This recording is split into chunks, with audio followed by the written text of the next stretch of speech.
Pink Floyd's 1975 follow-up to The Dark Side of the Moon, Wish You Were Here, shows the band still at their peak of crafting songs and incredible soundscapes. It's a favourite of some of the band members themselves, and many of their loyal fans also. The Dark Side of the Moon had provided the band with the success they craved since starting bands as teenagers. It wasn't without its pitfalls though, as they struggled to maintain focus, and importantly, a band unity that striving together had provided. Now that they were one of the most successful bands in the world, more was expected of them, and the pressure to provide another Dark Side was looming as they entered EMI Studios, later known as Abbey Road Studios, in January 1975. Their first choice engineer, Alan Parsons, was unavailable, so they turned to Brian Humphries, who they had worked with previously on the soundtrack album More back in 1969, and on their recent live shows.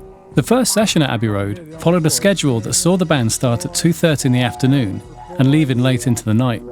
These early sessions yielded 3 songs: Shine On, a song based around a 4-note lick that Gilmour had played to Waters at their pre-recording rehearsal session in King's Cross, along with Ravin' and Droolin' and You Gotta Be Crazy. As we know, the latter 2 tracks were not included on the album, with Waters insisting that Shine On was suggesting a theme for the album and should be its central pillar. This caused an argument which lasted for days, with Gilmour taking the opposite view, adamantly vying for the inclusion of the other 2 songs. Ultimately, Roger's idea of expanding the theme laid down by Shine On won out as they proceeded to pursue other ideas for the rest of the album. Shine On, which became the 9-part thread of the album Shine On You Crazy Diamond, is an ode to founder member Syd Barrett and was the first song they attempted to record, meticulously working out the backing track with drummer Nick Mason playing the entire arrangement from start to finish, due to the engineer's belief that doing it in stages and editing the brand new 16-track 2-inch tape would somehow be inherently dangerous. However, after 2 days of recording, it became apparent that they had a serious problem. Although a great engineer, Brian wasn't as au fait with the equipment at Abbey Road and had somehow fed the echo returns onto the first 2 tracks of the recording, which contained the drums. This recording was then rendered useless, so after much cursing, they had to start all over again, much to the band's annoyance. Although the idea for the song started with Gilmour's unsettling 4-note motif, the track, and the intro especially, relies heavily on synthesizer textures and the Wurlitzer electric piano, plus Hammond organ. The horn-like section was played on the Minimoog, with the ARP string ensemble providing layers of synthesized orchestral sounds. The later funkier part of the piece also contains the clavinet D6 and Wurlitzer EP200, modulated with a wah pedal. Another important part of the pad layers were the wine glasses, played by rubbing the rim of the glass to create a haunting drone. Now go down to your A. To your D? D? D. It's unclear whether Roger's VCS3 synth was used on Shine On, but it was definitely integral in creating the industrial textures for Welcome to the Machine.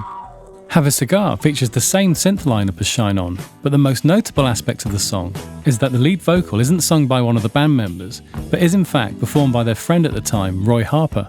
Both David and Roger had tried to sing it, but had never felt satisfied with the result. We're just looked out.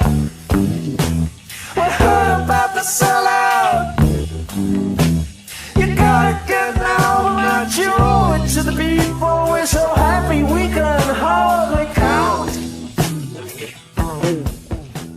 They had known Roy for a while, and both shared the same record label, Harvest Records. The song is about the typical music industry types that they were now in regular contact with after their success. Businessmen with money on their mind and little interest in the music and the band themselves. Ironically, given the theme of the song, Roy later said that he was never satisfactorily paid, and eventually employed lawyers to resolve the situation. Other guests on the album included Dick Parry on saxophone, as he was on Us and Them from the Dark Side album, and Stéphane Grappelli, the French jazz violinist who happened to be recording nearby. Grappelli played a solo on Wish You Were Here, which was not actually included in the final mix and was believed to be deleted. Luckily it wasn't, and the version was released with the solo later on.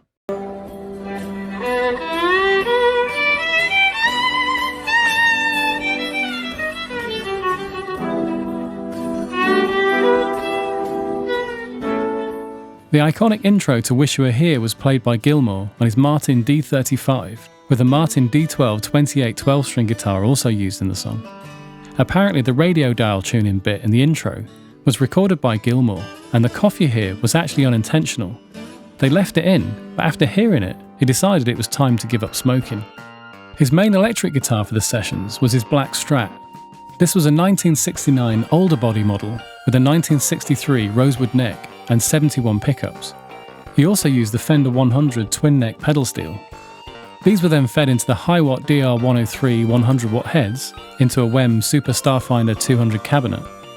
These contain the famed crescendo speakers.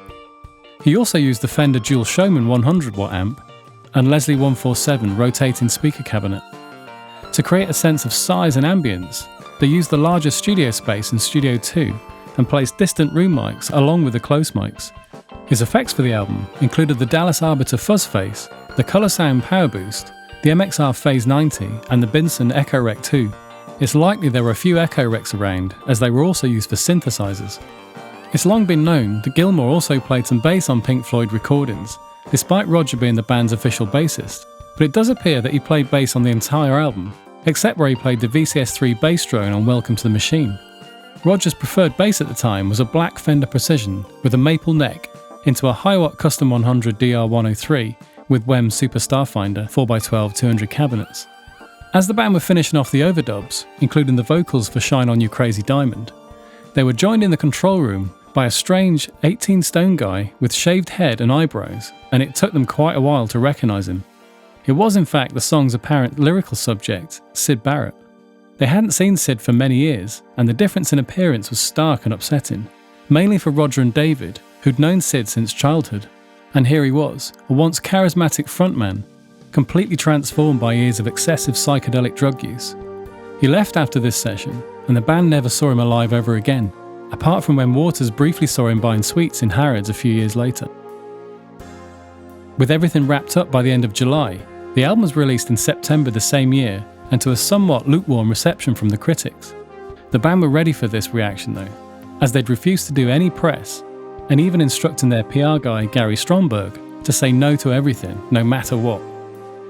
This led to Melody Maker magazine to write, "From whichever direction one approaches Wish You Were Here, it still sounds unconvincing in its ponderous sincerity, and displays a critical lack of imagination in all departments." There were of course more positive reactions from critics and fans, as the album climbed to the top of the charts in both the UK and US. Today, the album is regarded as one of the finest of all time, and a great achievement in the midst of a slow band breakup that they weren't even aware of themselves at the time. It's an essential part of the Pink Floyd canon, and the sound of a band at their imaginative peak.